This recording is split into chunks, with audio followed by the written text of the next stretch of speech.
갈라디아서를 보기 시작했는데요.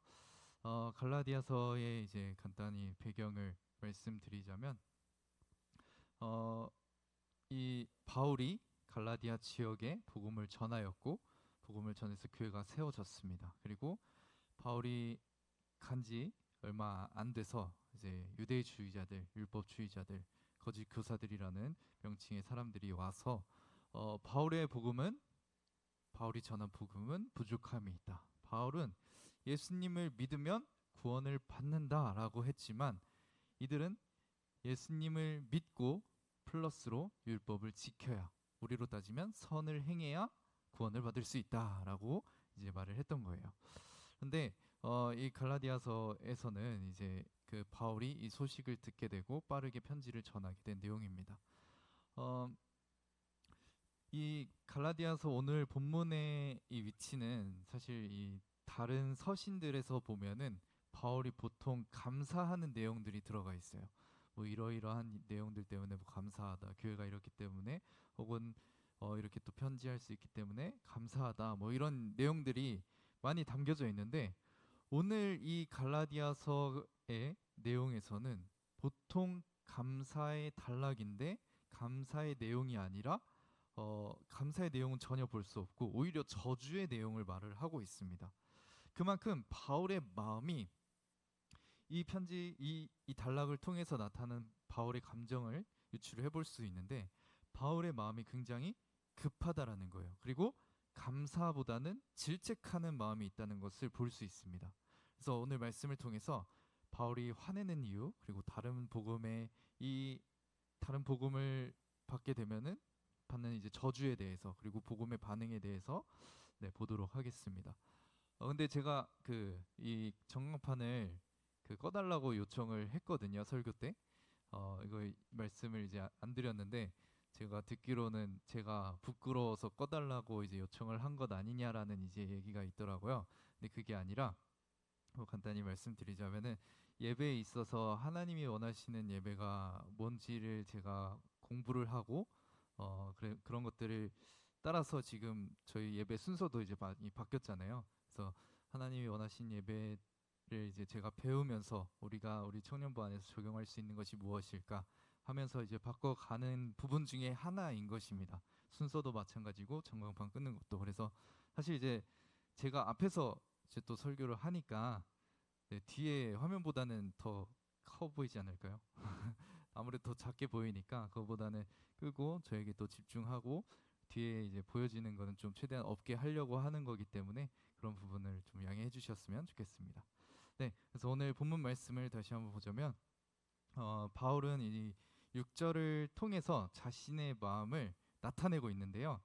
어, 이같이 속히 떠나, 이 단어가 있는데, 이 바울은 갈라디아 교인들이 바울 자신이 전한 복음을 분명히 듣고 받아들였어요. 그들의 반응은 굉장히 좋았습니다. 근데 그 이후로 시간이 얼마 지나지 않았어요. 그러니까 바울이 복음을 전한 지 그리 오래 시간이 지나지 않았습니다. 그런데 그들의 마음이 빠르게 변한 거예요. 그러니까 되게 막 감사와 기쁨이 넘쳤던 그 갈라디아 교인들이었는데 갑자기 분위기가 확 바뀌었다라는 소식을 들은 거예요. 그래서 그 이야기를 듣고 6절 마지막에 이상히 여기다라는 말을 한 건데, 이 말은 좀 깜짝 놀란다. 원문으로 보면 좀 깜짝 놀라는 표현이에요. 그냥 우리가 보기에는 이상히 여긴다 이렇게 느껴지지만, 바울은 지금 깜짝 놀래서 말을 하고 있는 거예요. 내가 지금 너네가 이렇다고 깜짝 놀라면서 내가 그걸 지금 이상히 여겨라고 말을 하고 있는 거예요. 그 안에는 이제 실망감과 책망감이 섞여 있는 거예요. 바울이 말하려는 것은 우리가 이제 이 말씀 속에서 사도권에 대한 이제 변론도 있게 될 텐데, 이 다음 주에 보게 될 텐데, 바울은 그것만이 아니라 갈라디아 교인들이 다른 복음을 따르는 것에 대한 문제를 인식하고 복음에 대해 올바로 전하려고 하고 있는 거예요. 그래서 이건 좀 어떻게 보면 좀 교리적인 내용이라서 좀 무겁고 불편하게 느껴질 수는 있습니다. 왜냐하면 교리는 뭔가 교리가 있기 때문에 교단이 나뉘고 막 이렇게 분열되는 거 아닌가라고 생각이 들 수 있고, 그런 교리들이 없으면 교회가 하나 될 수 있는 거 아니야라고 생각이 들 수 있기 때문에 교리라는 게 좀 뭔가 무겁기도 하고 불편함이 느껴질 수 있는 부분이긴 해요. 그런데 또 그리고 우리가 오후에 듣다 보니까 교리적인 내용은 또 졸릴 수 있습니다. 저도 이제 2시만 되면은 항상 피곤해요.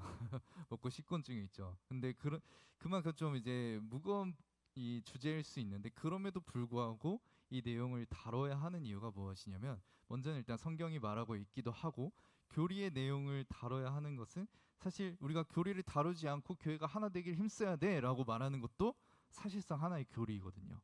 네, 그래서 교리라는 거는 사실 빼놓고 얘기할 수가 없습니다. 그래서 이 교리라는 것을 좀 우리가 어렵게 느껴지기도 하지만 어떤 것은 이 절대 빠질 수 없는 것이기도 하니까 우리가 교리에 대해서 잘 아는 것은 성경에 대해서 바로 자세히 알 수 있도록 도와주는 역할도 하니까 그 만약에 교리에 대해서 잘못 알게 되면 이제 성경에 대해서도 오해하게 되고 하나님에 대해서도 오해할 수 있습니다. 그래서 올바른 교리 그리고 교리를 통해서 성경을 알아가는 것은 굉장히 중요하다고 할 수 있는 것이죠. 바울은 갈라디아 교인들이 바울 자신이 전한 올바른 복음에 대한 것을 이제 너무 빠른 시간에 떠나게 있는 것에 대해서 이제 정말 안타까워서 이런 내용들을 쓰고 있는 건데 어, 이 바울의 이 마음을 여러분들이 좀 한번 생각하면서 여러분들도 한번 뭔가 받아보셨으면 좋겠어요. 읽어보셨으면 좋겠어요. 그래서 바울이 정말 급박하게 정말 간절하게 쓰고 있고 그리고 그럼에도 불구하고 교리라는 좀 무거운 주제도 다루고 있다라는 부분 이런 것을 한번 생각해 보면서 읽어봤으면 좋겠습니다. 근데 이후에 이 바울이 다른 복음을 전하면 이 다른 복음에 대해서 전하면 천사라도 저주를 받을 것이고 바울 자신을 포함하여 바울이 전한 복음 외에 다른 복음을 전하게 된다면 저주를 받게 될 것이다라고 말을 하고 있어요. 자, 바울이 지금 굉장히 이 감사 단락 안에서 감사에 대한 얘기는 전혀 하지 않고 지금 저주에 대한 이야기를 하고 있습니다. 다른 복음을 전하게 되면 너희는 저주를 받을 것이야 라고 말을 하고 있는 거죠. 굉장히 무겁고 불편한 내용입니다. 그런데 이 거짓 교사들이 전했던 그렇다면 이 다른 복음은 무엇일까요? 어, 제가 아까 전에도 앞서 이제 말씀드렸지만 이 거짓 교사들은 계속해서 율법을 중요하게 여겼고 7절에 보면은 거짓 교사들이 교란하였다라고 말을 하고 있어요. 그래서 이 교란하다라는 말을 이제 원어로 좀 직역을 하면 물을 휘젓다, 흔들다, 요동치게 하다라는 이런 의미가 있습니다. 그러니까 이 바울은 이 단지 이 거짓 교사들이 다른 복음을 전해서 우리가 아는 것을 그냥 머리로 혼란스럽게 하는 정도가 아니라 지금 너희 공동체 우리 갈라디아 교회를 다 흔들고 있다. 요동치게 하고 있다. 지금 너희들이 완전히 불안하게 되었다라는 것을 말을 하고 있는 거예요. 지금 너희들의 이 교회 안에 이제 이 흔들리는 상황을 느끼고 있지 않느냐. 그리고 마음이 불안하지 않느냐라는 것을 말하고 있는 것이죠. 교회에서 어, 이, 이 거짓 교사들의 이 주장을 간단히 말씀드리면은 교회에서 이것저것 하지 않으면 그러니까 너희들이 예수님을 믿고 예수님 믿는 건 당연한 거야. 예수님 믿는 거 당연하지. 당연한데 너희들이 그 이후에 변화된 삶이 필요해. 선한 행동들이 나타나야 돼. 그리고 그것이 있어야 너희들이 구원받았다고 할 수 있어. 그렇기 때문에 너희들 뭐 이런 율법들 지키면서 착하게 살아라고 말을 하는 거죠. 지금 교회로 따지면은 교회에서 이러이러이러한 교회 봉사를 해. 그리고 삶에서는 이렇게 이렇게 착하게 살고 하나님 위해서 이렇게 이렇게 살아라고 하는 거죠. 그리고 그렇게 살지 않으면 너희가 구원받지 못한 거야라고 하는 거죠. 굉장히 이 거짓 교사들의 말은 우리가 제가 지금은 이게 거짓 교사의 말이고 다른 복음이다라는 말을 전제하고 말하니까 아 잘못된 거구나 하고 듣고 있어요. 그런데 이것을 우리가 사실 삶에서 우리 교회에서 보면은 자주 사용되는 말이기도 해요. 네, 이것은 아이러니하게도 교회에서도 많이 사용되는 말이기도 합니다. 그래서 한편으로는 개인의 신앙 점검을 위해서 사용될 수 있는 말이기도 해요. 그런데 우리는 이 개인의 신앙 점검보다는 사실 우리의 뭔가 자극을 일으켜서 뭔가 하게끔 하는 용도로 많이 사용됩니다.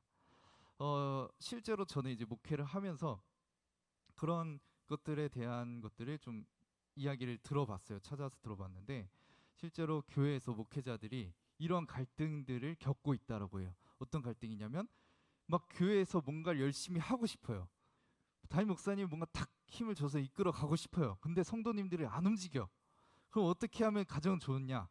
이걸 안 하면 뭔가 저주를 받을 것이다. 힘들 것이다. 구원받은 게 아니다라고 이런 식으로 말을 하는 거죠. 그러면 어떻게 돼요? 즉각적인 효과가 나타납니다. 바로 뭔가 모여서 일하는 사람들이 생겨나요. 네. 그런데 이런 게 잘못됐다라는 것을 아는 분도 있고 모르는 분도 계신데, 아는 분들은 이제 갈등이 생기는 거예요. 이런 말을 하자니 잘못됐고, 안 하자니 교회가 뭔가 성도들이 같이 일을 하는 데 있어서 뭔가 힘이 안 나고, 이런 갈등에 빠진다고 해요. 근데 이런 갈등을 하고 있는 분들은 그래도 아, 올바른 이 성경을 가르치기 위해서 노력하시는 분들, 애쓰시는 분들이더라고요. 이런 것들이 되게 사실 이, 그만큼 우리 교회 안에서 우리 권선제일교회만이 아니라 많은 교회들 안에서 있는 갈등이고 실제적으로 나타나는 일들이기도 합니다. 그래서 거짓 교사들의 이 말은 갈라디아 교회 안에서만 한번 있었던 사건이 아니라 사실 인간의 심리를 자극하는 이러한 일들이 지속적으로 교회 사역 안에서 이루어져 왔던 것이죠. 그래서 교회 안에서는 계속해서 뭔가를 해야 너가 구원을 받을 수 있다. 사실 이게 로마 카톨릭 안에서도 많이 있었고, 그런 것들이 이제 종교 개혁을 통해서 나왔음에도 불구하고 여전히 남아 있는 거죠. 이게 우리의 죄된 본성이 있기 때문입니다. 그래서 거짓 교사들이 이 다른 복음을 전한 것은, 이 교란을 했던 것은 그들을 좀 더 자극시키고 움직이게 했으며, 또 그 중심에 자기들을 따르게 하는 거였죠. 자기들의 말을 따르게 하기 위해서 그런 논리로 그렇게 다른 복음을 전했던 겁니다. 그런데 이 다른 복음을 전하게 되면 저주를 받는다라고 바울이 말을 하고 있어요. 그렇다면 다른 복음을 전했을 때 받는 저주는 무엇일까요? 어, 이 다른 복음을 전했을 때, 이 내가 예수님을 믿고 뭔가 변화된 내 삶이 있어야 하나님으로부터 구원을 받는다라는 이 가르침이 있을 때, 그 가르침을 전제할 때 어떤 저주를 받게 되냐면, 계속해서 열심히는 해요. 내가 뭔가를 열심히 해요. 근데 열심히 하는 가운데 내 안에 기쁨이 없어지게 돼요. 오히려 두려움이 생기게 돼요. 왜냐하면 이 복음을 듣고 예수 그리스도를 믿고 플러스로 내 행위가 있으니까 점점 내 행위에 대한 중요성이 커져갑니다. 신앙생활하면서 내 행위가 너무 중요해지게 되는 거예요. 그러니까 신앙생활하는 가운데 내가 뭔가를 잘못하고 있으면 나 구원 받았나? 혹은 내가 구원이 지금 취소되는 것 아닌가? 라는 두려움에 휩싸이게 됩니다. 실제로 오랫동안 거의 이제 제가 언제부터 그분이 신앙생활을 했는지 모르지만 삶의 마지막까지 정말 오랫동안 신앙생활 하신 어르신이 계셨는데, 그분이 돌아가시기 전에 어, 정말 많이 두려웠다고 해요. 왜냐하면 이 가르침 속에 있었거든요. 다른 복음의 가르침 속에 있었거든요. 그러니까 그 마음속에 이제 돌아가시기 얼마 전에 이제 들은 이야기인데 너무나 두려워하신다라는 거예요. 그러니까 내가 구원 받았나? 그렇게 교회를 오래 다니시고 교회를 열심히 섬기셨는데도 불구하고 그 두려움 가운데 있다고 하시는 거예요. 그래서 왜 그런가 했더니 다른 복음의 영향을 너무 오랫동안 받고 있었던 것이죠. 우리도 교회를 오랫동안 나오지만 우리도 알게 모르게 이러한 마음이 생길 수 있습니다. 실제로 저도 신앙생활하는 가운데 정말 깊이 있게 고민하고 정말 힘들었던 순간들이 사실 이 다른 복음의 마음이 제 안에 있었기 때문이에요. 그렇게 가르치진 않았어요. 저도 그렇게 생각하진 않았는데 저도 모르게 그렇게 생각을 하고 있는 거예요. 분명 예수님을 믿고 구원받는다는 걸 아는데 제 행위가 여전히 부족하고 연약하니까 그런 모습에 비춰봤을 때 나는 구원받았나? 라고 자꾸 생각을 하고 질문을 하고, 그러면서 점점 두려워지게 되는 거죠. 계속해서 제가 구원받은 근거를 어디에 두냐면 제 행위에 자꾸만 두는 거예요. 제 모습에 자꾸만 두는 거예요. 그래서 흔들리고 두려워할 수밖에 없었던 거죠. 왜냐하면 저는 연약한 존재이니까. 그래서 이 다른 복음의 이 저주는 무엇이냐면 결국에는 감사와 기쁨으로 살아가게 하는 것이 아니라 구원받지 못할까의 두려움에 가득 차서 신앙생활을 하게 됩니다. 그런 것이 이제 이 바울이 전했던 다른 복음을 전한 자의 이 저주라고 하는 것이죠. 이 복음의 반응, 진짜 복음의 반응은 어떨까요? 우리가 여기서 우리는 다른 종교와의 차이점을 분명히 할 수 있습니다. 기독교만이 이 다른 종교나 기독교나 선을 행해야 된다라고 말을 하는 거는 같아요. 물론 그 선의 행위나 동기나 이런 이제 구체적인 일들은 다르지만 뭔가 선을 행해야 한다라는 것은 같아요. 근데 그 다른 종교는 구원이나 천국과 같은 보상을 얻기 위해서 하라고 말을 하고 있어요. 너희가 천국에 가기 위해서 혹은 뭔가 저 천당에 가기 위해서는 이러이러한 삶을 살아야 된다. 그래야 그것을 얻을 수 있다라고 하는 거죠. 그런데 결국에는 이 다른 종교들은 선을 행하더라도 여전히 자신이 구원받고자 하는 자기 중심성에서 완전히 벗어날 수는 없습니다. 내가 이 선을 행하는 동기 자체가 선 자체에 있는 것이 아니라 내가 구원받고자 하는 그 동기에 있는 거죠. 그러니까 여기 안에는 되게 교묘하게 자기 중심성이 벗어나지 않아요.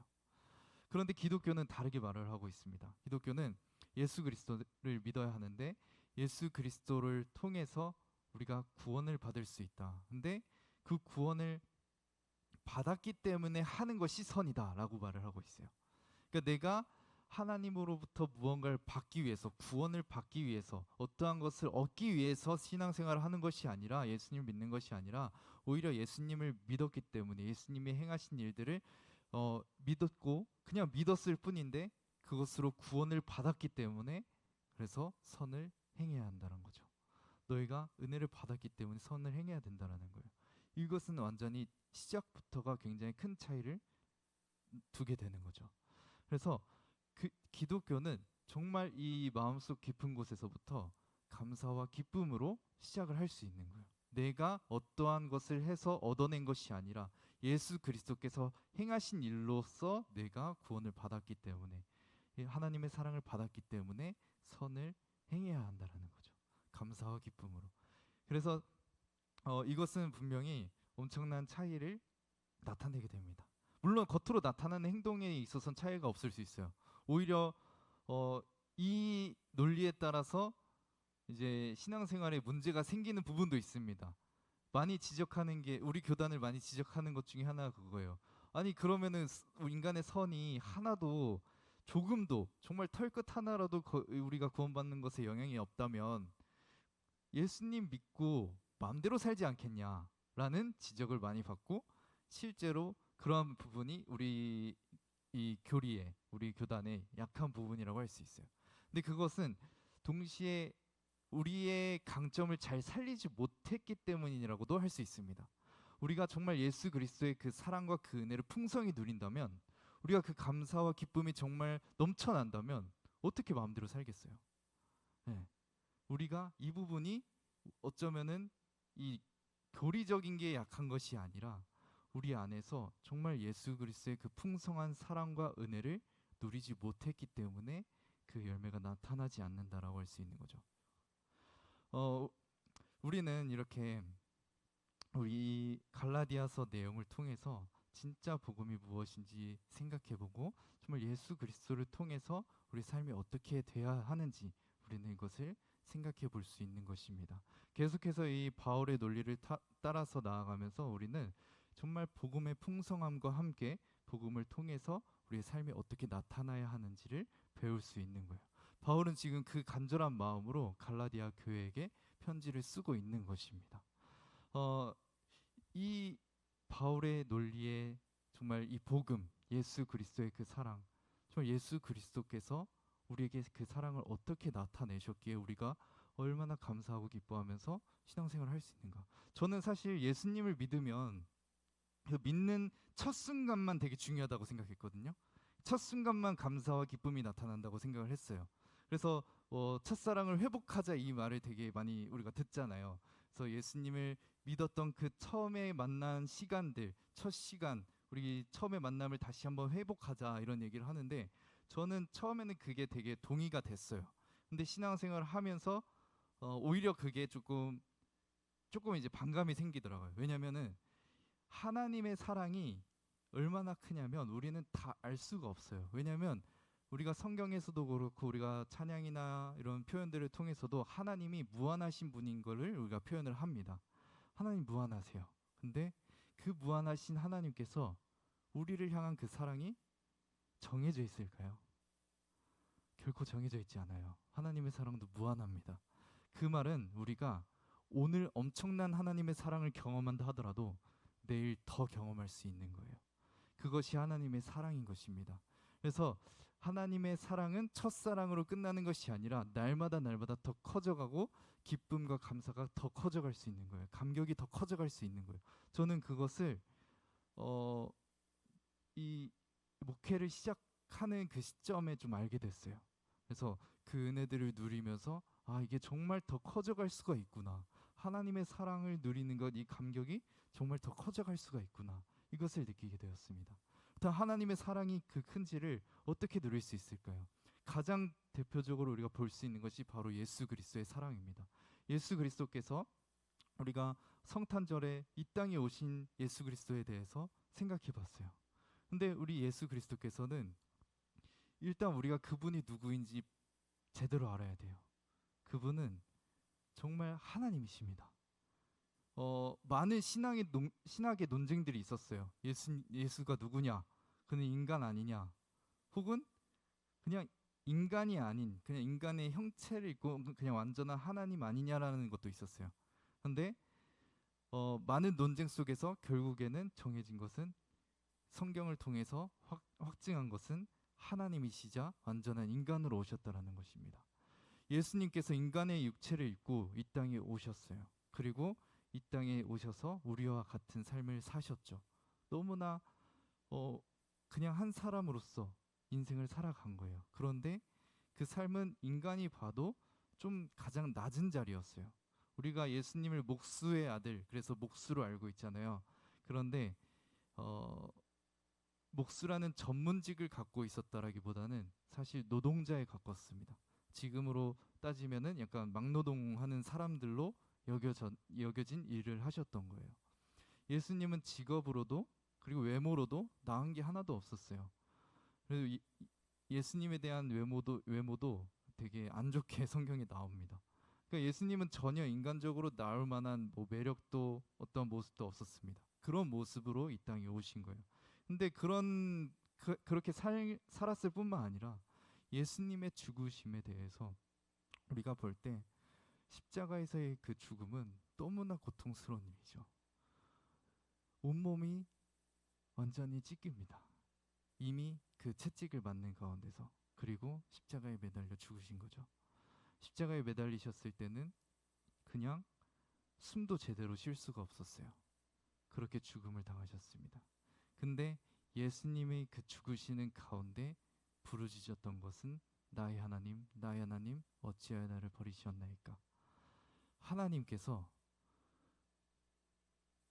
사랑하는 성부 하나님께 영원토록 사랑을 주고받았던 그분께 나의 하나님, 어찌하여 나를 버리셨나이까. 계속해서 영원토록 사랑을 주고받은 그분이 자신을 버린다라는 거예요. 여러분, 잠깐이라도 사랑을 경험해봤다면 그 배신을 당할 때 얼마나 고통스럽습니까? 근데 영원토록 사랑을 나눈 그 예수님께서 성부 하나님으로부터 버림을 받고 고통을 당하십니다. 온몸이 찢기는 고통도 있지만 예수님이 정말 고통스러우셨던 건 사랑하는 하나님 아버지로부터 받는 버림이었어요. 예수님께서 그렇게까지, 하나님이신 예수님께서 왜 그렇게까지 하셔야 했을까요? 도저히 우리 안에는 구원받을 만한 근거가 하나도 없기 때문이에요. 우리의 죄가 정말 심각하기 때문입니다. 우리가 보여지는 죄는 나타나지 않을지라도 우리 안에 있는 이미 망가져버린 하나님을 향한 죄와 자기 중심성, 이것이 너무나 망가졌기 때문에 하나님께서 자신이 죽으심을 통하여서 우리에게 그 사랑을 보여주신 거예요. 그리고 예수님이 받아 마땅한 그 사랑을 이제 우리가 받게 하신 거죠. 단지 예수님을 믿는 것만으로. 예수님이 우리를 위해서 행하신 일을 믿음으로써 우리는 구원을 받고 하나님의 그 놀라운 사랑을 받을 수 있게 된 것입니다. 이것을 우리는 날마다 누려야 돼요. 그렇기 때문에 교회 공동체가 있는 것입니다. 이 예배뿐만 아니라 우리 각 마을이 있잖아요. 마을 안에서도 우리가 계속해서 예수 그리스도의 사랑과 그 은혜들을 나눠야 하는 이유가 여기에 있는 거예요. 우리가 그 사랑을 나눌 때에 내가 이렇게 신앙생활 하는 게 뭔가 잘못됐구나 라는 것을 깨달을 수 있고 그 안에서 감사와 기쁨으로 다시 나아갈 수 있게 되는 겁니다. 그것을 우리 모든 청년들이 누렸으면 좋겠어요. 우리 청년부가 정말 그 하나님의 놀라운 사랑과 그 은혜를 느끼면서 누리면서 정말 감사함으로 신앙생활하는 우리 모든 청년들이 되었으면 좋겠습니다. 이렇게 이 예배 또한 정말 하나님께 감사하면서 기쁨으로 예배를 드리고 우리가 신앙생활하는 우리 교회 공동체 안에서도 또 삶의 자리에서도 감사함으로 기쁨으로 정말 힘들 때 하나님 정말 그 사랑을 내게 다시 알려주세요. 그 사랑을 내가 다시 더 느낄 수 있게 해주세요라는 간절한 기도를 하면서 그 은혜를 다시 누리고 나아가는 우리 모두가 되었으면 좋겠습니다. 우리 이 시간에 우리가 함께 찬양하면서 기도하면서 나아갈 텐데요. 제가 이제는 찬양을 반주만 해주시면 좋을 것 같아요. 찬양팀들도 좀 기도하시면 좋을 것 같아서 반주만 해주시면 좋을 것 같고 우리 찬양 오직 예수뿐이네 함께 찬양할 텐데 찬양하고 우리가 함께 말씀을 생각하면서 기도하도록 하겠습니다.